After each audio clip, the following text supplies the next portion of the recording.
Philippines, where a magnitude 7.1 earthquake has hit the north of the country. Nalalamigan ng Cebu, trahedya rin ang nilikha ng malakas na lindol.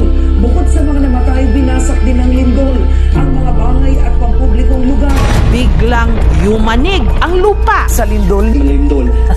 Really need to be prepared for that eventuality because it's not a matter of if, it's just a matter of when.